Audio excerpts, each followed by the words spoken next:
देखिए, आज पर्याप्त सबूत मौजूद हैं, न्यूरोलॉजिकल सबूत। ये प्रश्न काफी समय से पूछा जाता रहा है, क्या हम विकसित हो सकते हैं? बहुत से लोग पूछ रहे हैं, क्या हम दिमाग को बड़ा कर सकते हैं ताकि हम बेहतर काम कर सकें, हम ज्यादा समझदार हो सकें, हम बहुत कुछ कर सकें। तो न्यूरोलॉजी से जुड़े कुछ वैज्ञानिकों ने इसे हमें समझाया है। देखिए, अगर आप इस दिमाग की काबिलियत बढ़ाना चाहते हैं, See, if you want to increase the capacity of this brain, one thing is you must pack more neurons. तो एक तरीका है न्यूरॉन्स की संख्या को बढ़ाना। बहुत से बच्चे ऐसे ही पैदा होते हैं, अधिक न्यूरॉन्स के साथ। ये वो बच्चे हैं जो चंचल होते हैं, बहुत बुद्धिमान लेकिन बहुत अधीर और अस्थिर। जैसे ही आज के डॉक्टर उन्हें देखते हैं, वे उन पर कूद पड़ते हैं। और चिकित्सा उद्योग इतना बड़ा उद्योग है, इसलिए वे हमेशा मरीज ढूंढते रहते हैं। और दवाइयों का उद्योग दूसरा बड़ा उद्योग है, तो वे कोई दवाई दे देते हैं। उन्होंने कुछ नाम दे रखे हैं, ADD, ADH, ABC या XYZ। इस तरह सभी 26 अक्षरों का इस्तेमाल हो चुका है।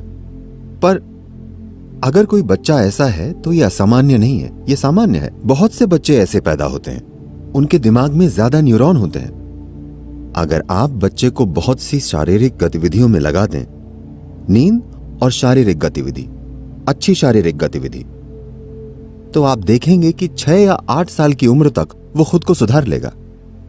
शरीर खुद ये पक्का करता है कि ज्यादा न्यूरॉन मर जाएं और खुद को ठीक कर लेता है। लेकिन अगर उससे पहले आप उसे शांत करने वाली दवाई देने लगेंगे तो हो सकता है जीवन भर वो उस दवाई पर निर्भर हो जाए। ये एक बात है। आपकी दिमागी काबिलियत को बढ़ाने का दूसरा तरीका न्यूरॉन के आकार को बड़ा करना है।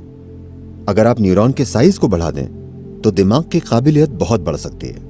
लेकिन फिलहाल यहां आराम से बैठे हुए आपकी ऊर्जा के 20% से बड़े हिस्से का उपयोग आपका दिमाग कर रहा है। आपका दिमाग बस इतना सा है, मुश्किल से 2 पाउंड।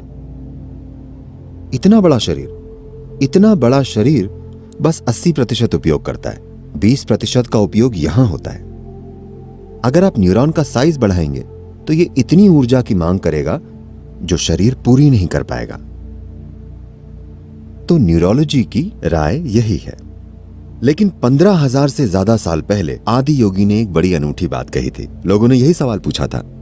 तो आदि योगी बोले, देखिए, आप अपनी मौजूदा काबिलियत का इस्तेमाल कहीं ज्यादा ऊंचे तरीके से करना सीख सकते हैं अगर आप फिलहाल हो रहे इस्तेमाल की तुलना में इसे देखें। अगर आप ज्यादा से ज्यादा जागरूक होते जाएं, तो आप अपने शरीर और दिमाग का इस्तेमाल मौजूदा तरीकों से कई ज्यादा तरीकों से कर सकते हैं। पर अगर आपको शारीरिक तौर पर विकसित होना है तो यहां की स्थिति कुछ ऐसी है कि सौर मंडल को खुद बदलना पड़ेगा, क्योंकि सौर मंडल कुम्हार के चाक की तरह है।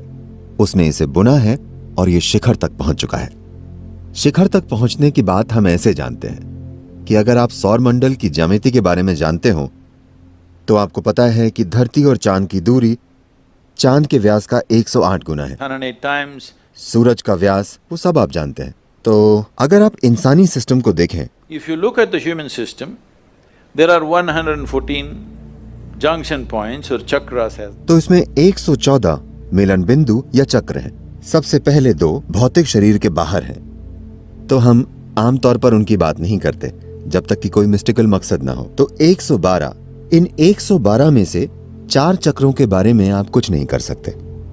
अगर आप 108 का ख्याल रखते हैं तो बाकी 4 खुद ही काम करने लगते हैं। उनमें अपनी बुद्धि होती है, हम उनके बारे में कुछ नहीं कर सकते। तो आपके पास 108 उपलब्ध होते हैं। वे देखकर कहते हैं, देखिए 108 आपके पास उपलब्ध हैं। तो सौर मंडल की ज्यामिति कुछ ऐसी है कि जब तक कि इसका ढांचा ना बदल जाए, आप शारीरिक तौर पर और विकसित नहीं हो सकते। लेकिन उसी चीज का ज्यादा से ज्यादा बेहतर तरीके से इस्तेमाल करने की काबिलियत हमेशा आपके लिए उपलब्ध होती है। तो अगर आप इलॉन मस्क के साथ इसे विकसित करने की इच्छा रखते हैं, नहीं, पर क्या आप इसका बेहतर इस्तेमाल कर सकते हैं? क्या हम हमेशा इसका बेहतर इस्तेमाल करना नहीं सीख रहे, शरीर और मन दोनों का? कुछ लोग बेशक समय के साथ खुद को बिगाड़ते जाते हैं, पर कुछ लोग खुद को सुधारते जाते हैं, है ना?